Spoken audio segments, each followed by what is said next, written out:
Let's turn our attention to coordination complex nomenclature. And I have a few examples that I've drawn up here that we can name and discuss. So, and as we're going through this process, I will be going over some of the rules for what we do with coordination complex nomenclature. And I've purposely selected these examples to illustrate these rules as we go along. So hopefully it doesn't sound like just a list of the rules and then examples later. So let's start up here with this cobalt complex. And one of the first things that we should pay attention to is something that we probably learned back in a general chemistry course. The cation gets named first, the anion gets named second. And then if there were waters of hydration, that would follow. The same rules apply for coordination complexes. Cation first, anion second. Here we have a cation first as sodium, and then we have the anion second, which is now the coordination complex. So let's go ahead and name these first two, and then we'll unpack them a little bit. This first complex, we have 6 amines around the cobalt. And we name the ligand, which is the stuff that's bound to the metal, first. And we also include how many of them are bound. So this is 6, so that's hexa.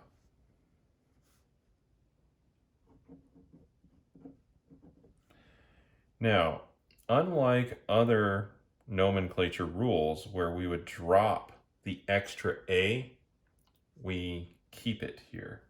So it's hexa, and then an ammonia as a ligand is called an amine.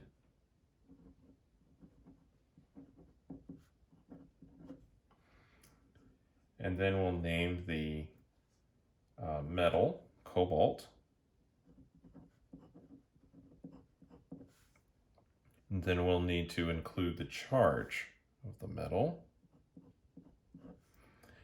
And finally, the counter ion, which I'm just going to write down below because I'm running out of room, which is just chloride.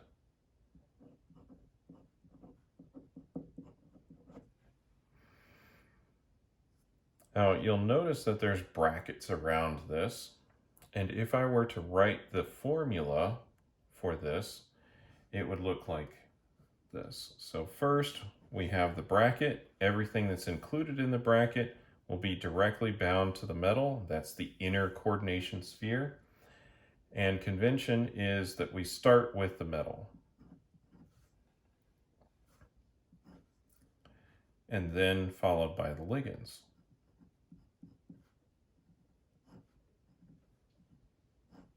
Now we've reached the end of the inner coordination sphere, and then we write the outer, like so. So, again, cation first, whether that's a complex or not, and then anion second, along with a few other rules.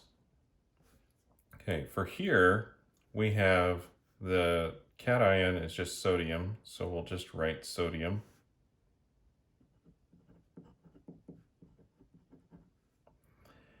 And then we start naming the ligands. They're all chlorides. And now a negatively charged ligand has a ending of O in the name. So these are going to be called chloro.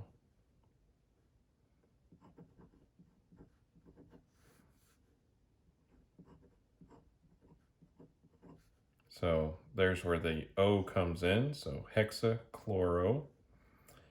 And then This is a negatively charged complex. Negatively charged complexes end in an ate. So this is not just cobalt, it's cobaltate.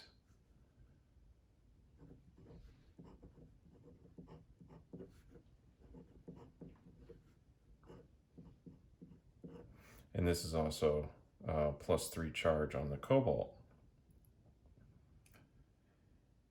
Now, I should mention that so far I've been using the stock system, which is where we use Roman numeral to indicate the oxidation state of the metal, but it is also possible to indicate the charge of the complex.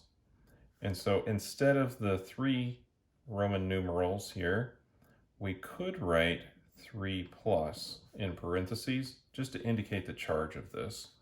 And over here, if we were using a different system, which is the Ewing-Bassett system, you just put the charge of the complex. This is convenient to just put the charge, especially when it's difficult to determine the oxidation state of the metal. These particular examples that I've laid out here, the oxidation and state of the metal is very easy to determine. But if we had a complex that had more than one metal in it, then that could be challenging. And then in that case, we may just want to go with the number of the charge for the complex. All right, so far we've had complexes that are positively charged, complexes that are negatively charged, but all of the ligands have been the same. So let's move to one where the ligands are different. So here we have a chromium complex, and we have some water ligands, and we have some amine ligands, and then some sulfate as the counterion. So when we're naming this, where it has multiple ligands, we go in alphabetical order for the ligand. And I should mention that water is called aqua as a ligand. So first we will say tetraamine, because AM comes before AQ. So it's tetraamine.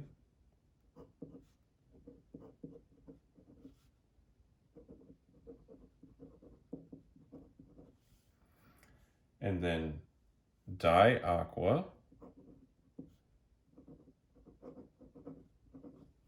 And this is all one word when we're naming the complex, but sometimes when I'm writing it out, I may put just a tiny space in there to improve the readability.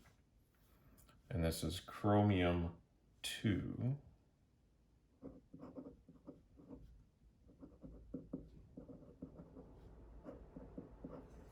And then sulfate.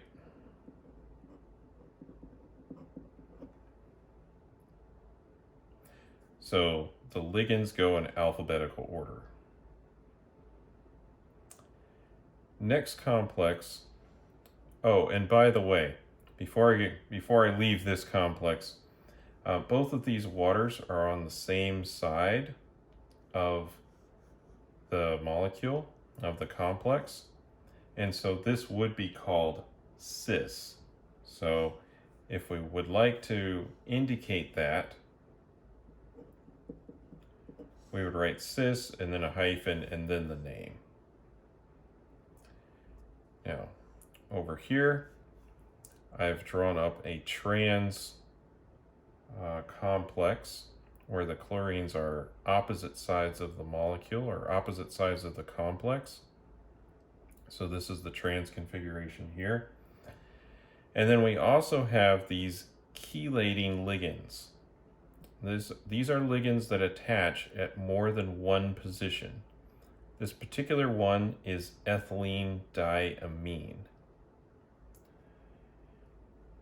When you're naming chelating ligands, they get a little bit different treatment when you have more than one.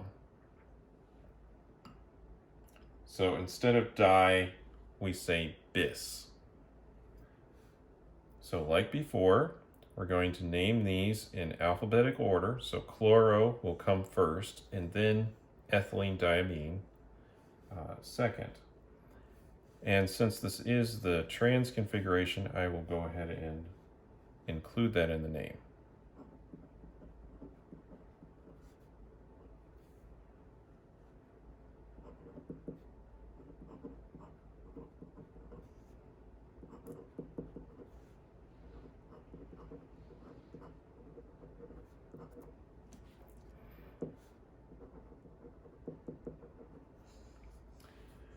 For whatever reason, this one, ethylene diamine, only has one M, and amine here has two. I'm not sure why. So this is trans dichloro bis ethylene diamine, and this would be cobalt 2.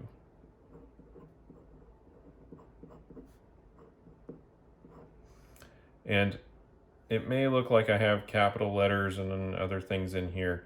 It's not on purpose. It just might come out that way when I'm writing it. So that's not important to capitalize anything in any of these names.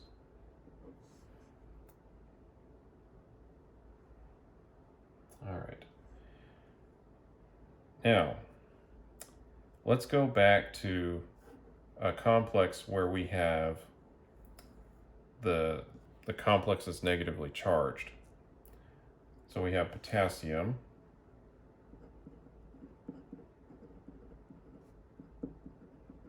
As the cation here. And then we have this iron complex. So it's hexacyano because there are 6 cyanides around it.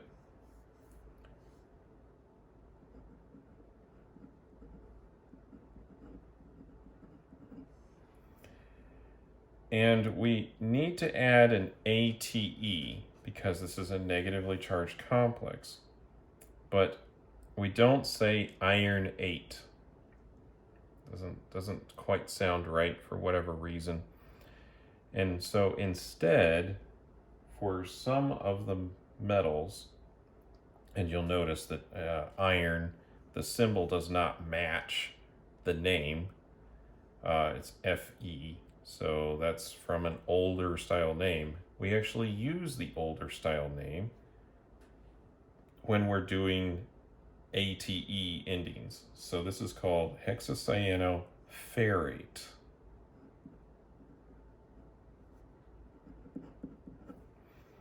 And this would be 3. Now, other metals that get that are silver, which would be argentate, lead, which would be plumbate, tin, which would be stannate, and gold, which would be R8. So, just heads up about that. All right, so we have another chelating ligand here, and this is the ACAC ligand, or that's the abbreviation, which is acetyl ligand. And there's 3 of them, and so this is tris. Because these are chelating, so it's not tri. We have tris. And then ACAC, so acetylacetanoate.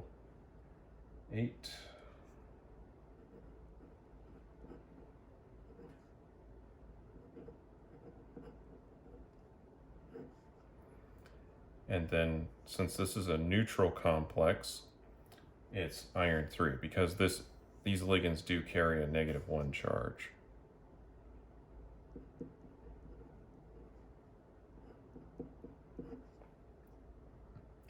Now, I left a little bit of space here at the front There is isomerism with this. This is an example of a propeller complex. And if you were to build a model of this, you may be able to see that these resemble a propeller. And so it is chiral. And this particular way that I've drawn it is the delta isomer. If I instead had the connections going the other direction, so instead of this one being tilted like that, I instead had it going the other direction, then that would be a lambda isomer. So I should probably finish out writing the formulas for each of these down, just for completeness.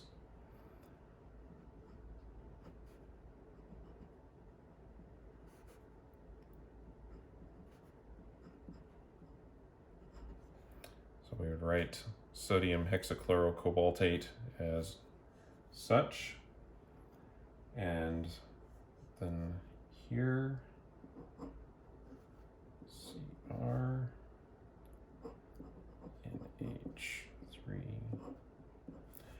Now it's not particularly necessary to put these in any particular order, but if you have a choice, you might as well put them in the alphabetical order because that is how they are named.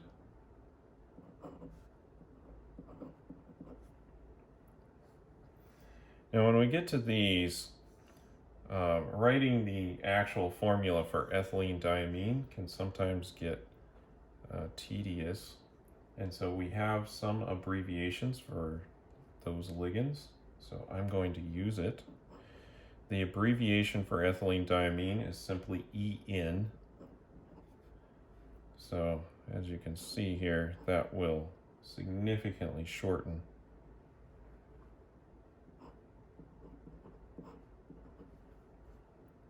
the formula. Otherwise, I would need to write NH2, CH2, CH2, NH2. So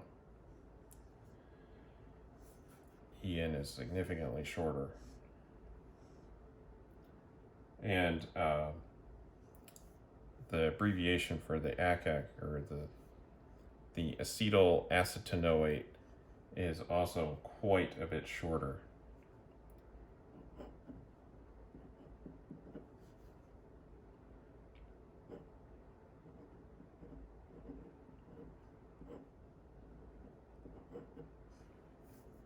Like so.